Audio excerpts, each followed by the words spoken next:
The Shadow Isles, home to the most terrifying abominations of Runeterra, but every place, no matter how wicked it is, has its own story behind it. And this time, we'll be looking into it using any clues we can get from the lore. There once was a great empire ruled by a fair king as he watched over his people. His blade served justice and gave people hope. He was served by the bravest and strongest soldiers who swore loyalty to him. One of them was called Kalista.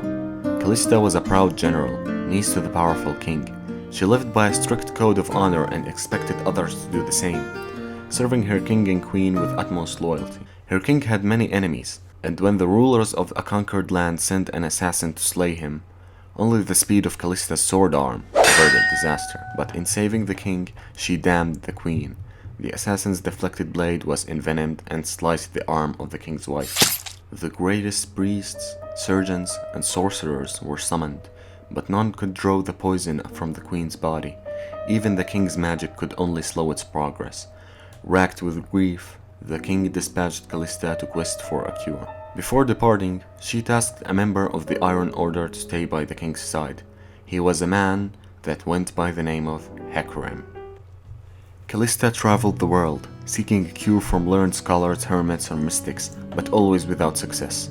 Finally, she learned of a legendary island beyond the ken of mortal eyes, a place said to hold the key to eternal life, the Blessed Isles, and set sail on a last voyage of hope. The island's inhabitants knew of her quest, and seeing the purity of her intent, drove her boat to the shores of their island. Kalista begged them to heal the queen, and the master of the order instructed Kalista to bring her to the island where they would cleanse her body. As Kalista boarded her ship, she was given arcane words to pierce the glamours protecting the island, but was warned against sharing that knowledge. Meanwhile, Hecarim remained with the king as he descended into grief-induced madness. Gripped by paranoia, the king raged at those who sought to separate him from his dying wife, and dispatched the Iron Order to quell what he saw a dissent throughout his kingdom. Hecarim led the Iron Order in bloody suppressions of discontent, earning a dreadful reputation as a ruthless enforcer of the king's will. Villages burned, and the riders of the Iron Order put hundreds to the sword. The kingdom was in darkness, and when the queen died, Hecarim spun falsehoods around the king, speaking of how he had uncovered the truth behind her death, seeking sanction to lead the Iron Order to foreign lands and earn yet more dark renown. The king locked himself in his tower with the queen's festering corpse. After learning of Kalista's return, he demanded she tell him what she had found. With heavy heart, for she had never before broken an oath to the king, Kalista refused, remembering the warning given to her, knowing there was no purpose in bringing a corpse to the island. The king named her a traitor and imprisoned her until such time she relented. There Kalista remained until Hecarim convinced her to tell the king what she knew. He urged her to let the king find peace, either in his wife returning to him or in finally accepting that she was gone and allowing her to be buried on the Blessed Isles. Between them they could assuage the king's madness and bring him back with no harm being done. Hesitantly, for she sensed something amiss in Hecarim, Kalista agreed. Little did she know that this was another opportunity for Hecarim to win yet more favor. After sailing and arriving at the Blessed Isles, the Guardians offered their sympathies, but told the king that his wife was beyond their help. Enraged, the king ordered Kalista to kill the Guardians one by one until they relented. Kalista refused and stood between the king and the island's inhabitants. Hecarim now saw a chance to realize his long-slumbering ambition of replacing Kalista as the king's favorite. Hecarim recognized a crossroads in his life and made a decision that would damn him for eternity. Instead of supporting Kalista, he drove a spear through her back and commanded the Iron Order to slay the inhabitants of the Blessed Isles.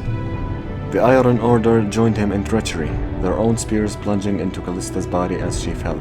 A brutal melee erupted, with those devoted to Kalista fighting desperately against Hecarim and his knights.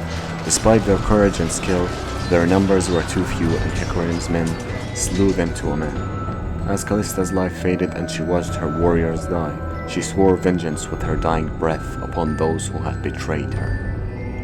Hecarim and his warriors slaughtered the Guardians until a lantern-bearing wretch finally led the king to what he sought, the secret to resurrecting his wife. But when the queen returned to life, she was a horror of decayed meat and maggot-ridden flesh who begged to be allowed to die once more. Repulsed at what he had done to his beloved wife, the king enacted a spell to end their lives and bind them together for all eternity. His conjuration was successful, but unwittingly empowered by the most potent magical artifacts stored on the island. Its power was increased by 100-fold. Black mist surrounded the king, spreading across the island and killing everything it touched. Hecarim abandoned the king to his doom and led the Iron Order back to their ships, killing all in their path as the spirits of those slain by the black mist arose as undying wraiths. One by one, the knights were dragged down into undeath until only Hecarim remained. As uncontrolled sorcery felled him, he and his mighty steed were fused together in a monstrous abomination that reflected the true darkness of his soul. When next Kalista opened her eyes, they were filled with the dark power of unnatural magic. The Blessed Isles had been transformed into a twisted mockery of life and beauty, a place of darkness filled with howling spirits, condemned for all eternity to the nightmare of undeath. She knew nothing of how this had happened, and even as she clung to her last memories of betrayal, they slowly faded until all that remained was thirst for vengeance burning in her ruined chest. Once he was a noble king, until grief overcame his reason. The king's corruption affected everything around him, including his blade. As once it symbolized hope, so now shall it incite despair. After this tragedy, Kalista swore her life to vengeance. One thought drives us. As you might have noticed, she rarely ever refers to herself in a singular way. Let me explain to you exactly why. The dark mist did not kill the people around it. It did what it was meant to do. It was meant to bind. The mist bound weaker souls into ones with stronger wills. Hecarim's soul was strong and fierce. His men, and not only the men but their horses as well, were bound to him, creating his current appearance. The strength of Hecarim's soul provided him complete self-awareness. He had forgotten the prideful and loyal soldier he was turning into a selfish abomination of war and death. Kalista's soul, on the other hand, wasn't as strong as Hecarim's. We began as one. She was fused with the souls of the few who had supported her final moments against the king. Back to back we stood. Kalista still maintains a small amount of consciousness, but it's constantly fading. I must remember. We had a name once. Kalista. Yes, that was our name. The spears impaled through Kalista's back symbolized the spears she was struck with on her final moments of viewing the Blessed Isles before its complete corruption. This land was so beautiful. But what about the other people and residents who were around the king? Where did they go?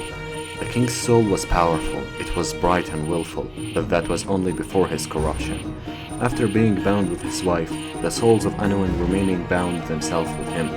The king bound himself and his wife in the same land, in different altars. That's right, the same altars in the twisted tree line. Make them one of us! However, his soul is now faint. His consciousness is almost non-existent, with the amount of souls absorbed within him. Sometimes I can almost remember her face. The corruption of the souls filled them with hatred and anger. Kill them! Kill them all! What happened to his wife, you ask? Well, if you would just lend your ear to the other altar. I still remember. Only fragments, but I remember. Has he forgotten me? Please end my torment. You must destroy us, all of us! That covers the creation and first part of the Shadow Isles history. If my thoughts were on mark, then Riot is probably planning on making a showdown between Hecarim and Kalista. As they don't have any taunts against each other, it must mean that they never actually met. Yet. Thanks for watching, tell me what you think of the matter in the comments below, and perhaps leave a request if you want a certain champion or topic to be researched. Enjoy New Year's Eve, guys, and until next time.